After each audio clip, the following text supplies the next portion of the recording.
किसी ने फोटो लेगा लेकिन मैं मना नहीं करूंगी, लेकिन एक माला लेना पड़ेगा।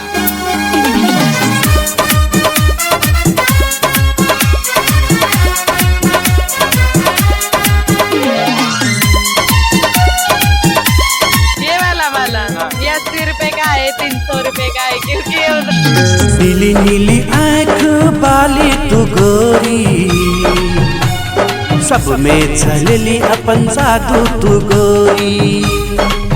हाँ, नीली नीली आँख बाली तू गोरी, सब में चलली अपन जादू तू गोरी। तोहर लेल सब पाछा पड़ल छो, तोहर लेल दुनिया बेहाल छो। नीली नीली आँख बाली तू गोरी, सबके चलेली अपन जादू तू गोरी।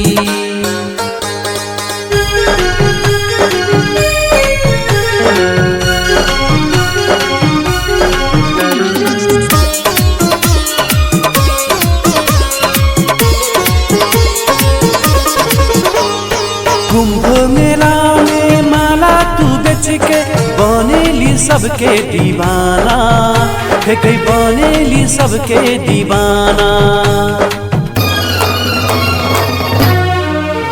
हाँ, कुंभ मेला में माला तू बेच के बनेली सबके दीवाना, है कई बनेली सबके दीवाना।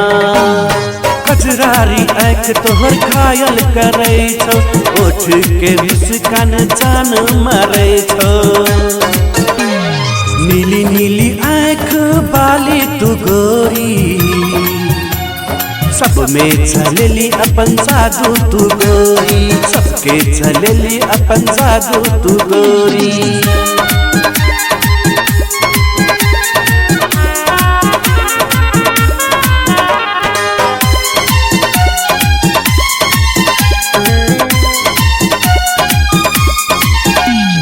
चांद सन रूप तोहर, कालो छो तोहर गुलाबी, है कई कालो छो तोहर गुलाबी।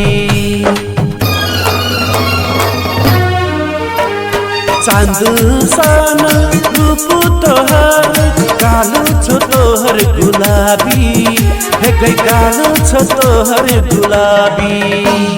खुशबू मुस्कान से गोरी, सबके मन तुझे मोहली। नीली नीली आँख बाली तू गोरी, सब में चलली अपन जादू तू गोरी।